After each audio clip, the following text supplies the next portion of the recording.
என்னோட ஸ்பீச் வந்து பார்த்தோம்னா ஒரு ஸ்டோரி சொல்லிட்டு அதுக்கப்புறம் என்னோட ஸ்பீச் நான் கண்டினியூ பண்ணுறேன். இப்போ வந்து பார்த்தோம்னா ஒரு ட்ரினிடாட்னு ஒரு ஊரில் ஒரு பையன் வந்து பிறக்கிறாரு. 1995 ட்ரினிடாட்னு ஒரு ஊரில் ஒரு பையன் பிறக்கிறாரு. ஓகேவா? அவர் வந்து பார்த்தோம்னா ஒரு சின்ன வயசுலேருந்தே கிரிக்கெட் மேலே ரொம்ப வெறி. அவருக்கு சின்ன வயசுலேருந்தே கிரிக்கெட் அவருக்கு ரொம்ப வெறி. ஒரு சின்ன பையனாக இருக்கும்போது ஒரு பீச்சுக்கு போகிறாரு. பீச்சில் வந்து பார்த்தோம்னா ரொம்ப பெரிய பெரிய பசங்கள்லாம் விளையாடிட்டு இருக்காங்க, கிரிக்கெட் விளையாடிட்டு இருக்காங்க. அந்த கிரிக்கெட் விளையாடிட்டு இருக்க பசங்க கிட்ட இவங்க ஒரு ஆப்பர்ச்சுனிட்டி கேட்குறாங்க. விளையாடுறதுக்காக இவங்க ஒரு ஆப்பர்ச்சுனிட்டி கேட்குறாரு, அவங்களுக்கு கொடுக்குறாங்க. அந்த கொடுக்கும்போது வந்து பார்த்தோம்னா அந்த ஆப்பர்ச்சுனிட்டி இவர் யூஸ் பண்ணுறாரு. அந்த டைம் வந்து பார்த்தோம்னா அந்த பெரியவங்க போகிற பாலை ஒவ்வொரு பாலும் வந்து பார்த்தோம்னா அவர் வந்து வெளியே அடிக்கிறார். சிக்ஸ் வெளியே ஒரு ஹியூஜ் சிக்ஸ் அடிக்கிறார். அந்த டைம்ல பார்த்தோம்னா அவங்களோட அப்பா வந்து அந்த பீச்சுக்கு வந்திருக்காரு. அந்த டைம்ல தான் அவங்க அப்பா வந்து அவனுக்கு ஒரு கிரிக்கெட் டேலண்ட் இருக்குன்னு அப்பதான் அவர் வந்து ஒரு தெரிய வரும். இதனால அவங்க அப்பா வந்து பார்த்தோம்னா அந்த பையனை கேட்கறான், அந்த கிரிக்கெட் அகாடமியில நான் கொண்டு போய் உங்களை ஜாயின் பண்ணட்டான்னு. அதே மாதிரி அவங்க அப்பா வந்து அவனை ஜாயின் பண்ணி விடுறாரு. அவன் அப்படியே ஒவ்வொரு ஸ்டேஜா மேல போறான். திருப்பியும் அவனோட பீக் வரும்போது வந்து பார்த்தோம்னா அவனுக்கு ஆக்சிடென்ட் ஆகுது. ஆக்சுவலா அண்டர் 16ல அவன் தான் அந்த கண்ட்ரியில் நம்பர் 1 பிளேயரா இருந்தான். பட் ஆனா அந்த 2010 ஒரு ஆக்சிடென்ட் ஆகுது. அதனால அவனால நடக்க கூட முடியாது அப்படின்னு ஒரு அந்த டாக்டர் வந்து சொல்றாரு. ஒரு கால் ஆக்சிடென்ட்னால அவன் நடக்க கூட முடியாதுன்னு சொல்றாங்க. அந்த டைம்ல அவன் கால் வந்து பார்த்தோம்னா 16 ஃபிராக்சர், 4 சர்ஜரி பண்ணியிருக்காங்க. அவனால நடக்க கூட முடியாதுன்னு சொல்றாங்க. பட் ஆனா திருப்பியும் வந்து பார்த்தோம்னா அந்த பையனை வந்து டாக்டர் வந்து ஒரு 2 மாசம் கழிச்சு அப்படியே பொறுமையா மொல்லமா அப்படியே நடக்க சொல்றாங்க. பட் ஆனா அவன் நடக்க சொல்லும் போதே ஓட ட்ரை பண்றான். ஓட ட்ரை பண்ணதுமே பார்த்தோம்னா அவன் காலெல்லாம் வீங்கிருச்சு. பட் ஆனா அந்த டாக்டர் வந்து திருப்பி திட்டுறாரு, நான் உங்களை நடக்கதான் சொன்னேன், எதுக்கு நீங்க ஓடுறீங்க அப்படின்னு கேட்டு அவனை திட்டுறாங்க. திருப்பி அந்த டாக்டர் என்ன சொல்றாங்கன்னா, நீங்க கிரிக்கெட் விளையாடவே போகக்கூடாது அப்படின்னு சொல்றாங்க. இருந்தாலும் அந்த பையன் வந்து பார்த்தோம்னா ஒரு 6 மாசம் ரெஸ்ட் எடுத்துட்டு அவங்க பேரண்ட்ஸ் கூட பொறுமையா அவனோட ஒவ்வொரு ஸ்டெப்பும் பொறுமையா எடுத்து வைக்கிறான். பட் 1.5 வருஷத்துல அவனால நடக்கவே முடியாதுன்னு சொன்னவங்க கிட்ட அவன் வந்து பார்த்தோம்னா கிரிக்கெட் ஆடி காட்டுறான். திருப்பியும் கிரிக்கெட் ஆடி காட்டுறான். திருப்பி அந்த பிளேயர் வந்து வேற யாரும் இல்லை, நிக்கோலஸ் பூரன். அவன் வந்து பார்த்தோம்னா அவன் வந்து கேப்டன் ஆக வேண்டியவன், அவனை செலக்ட் பண்ணவும் விட்டாங்க. லாஸ்ட்ல திருப்பியும் 2022ல அவன் வந்து கேப்டன் ஆனான். இதுல இருந்து நான் என்ன சொல்ல வரேன்னா, நம்மளால முடியும்னு நினைச்சா நம்ம ஹார்ட் ஒர்க் பண்ணா கண்டிப்பா முடியும்.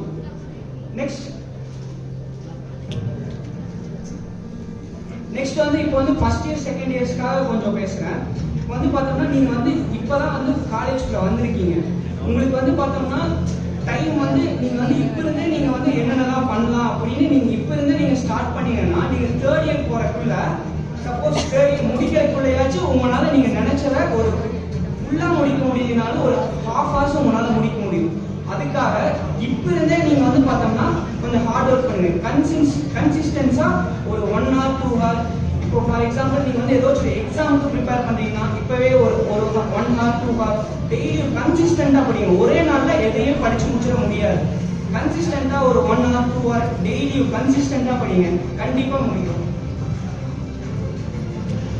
நீங்க வந்து இப்போ ஃபார் எக்ஸாம்பிள் இப்போ ஒரு ஐஏஎஸ் ஆகணும்னு நினைக்கிறீங்க, சிஏ ஆகணும்னு நினைக்கிறீங்க, இல்ல சிஎம்ஏ ஆகணும்னு நினைக்கிறீங்கன்னா மோஸ்ட் ஆஃப் த டைம் அந்த ஸ்டூடெண்ட்ஸ் கூடயே இருக்க ட்ரை பண்ணுங்க. அந்த சர்க்கிள்குள்ளேயே அதை பத்தி டிஸ்கஸ் ட்ரை பண்ணுங்க.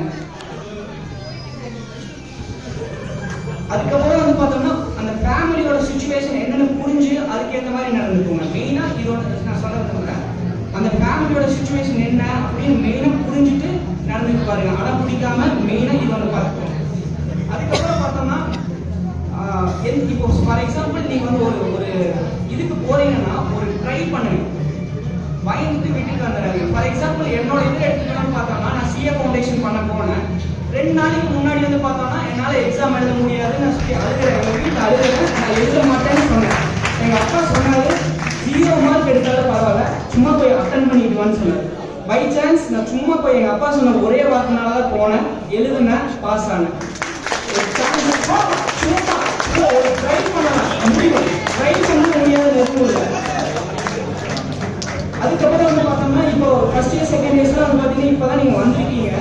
உங்களுக்கு வந்து பார்த்தோம்னா இப்போ ரொம்ப கோர்சஸ்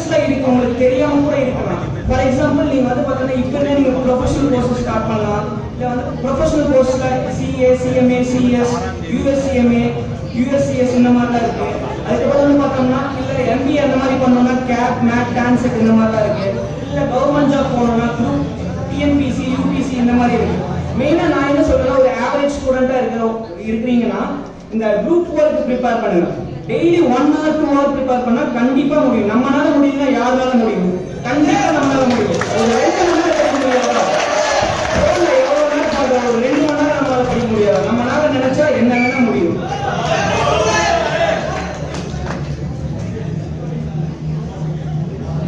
ஸோ உங்களுக்கு வேற ஏதாச்சும் டவுட்டா இருந்துச்சுன்னா அந்தந்த சீனியர்ஸ் எல்லாம் இருப்பாங்க. ஃபார் எக்ஸாம்பிள் நாங்கள் சிஏ பண்றோம்னா உங்களுக்கு ஏதாச்சும் டவுட் இருந்துச்சுன்னா எங்ககிட்ட கேளுங்க. சிஎம்ஏ பண்றவங்க இருக்காங்க, கேட் எழுதுறவங்க இருக்காங்க. ஏதாச்சும் டவுட் இருந்துச்சுன்னா சீனியர்ஸ் கிட்ட கேட்டு பாருங்க.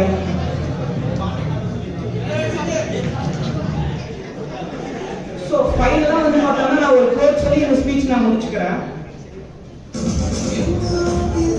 So happy story is not ending, but happy ending is important. Happy story becomes boring, but story having a happy ending gives you happiness. Hence, trust the writer of your life. You might not be happy and satisfied with the stories in your life, but at last you must have something to tell you and make happy ending. Happy ending, guys.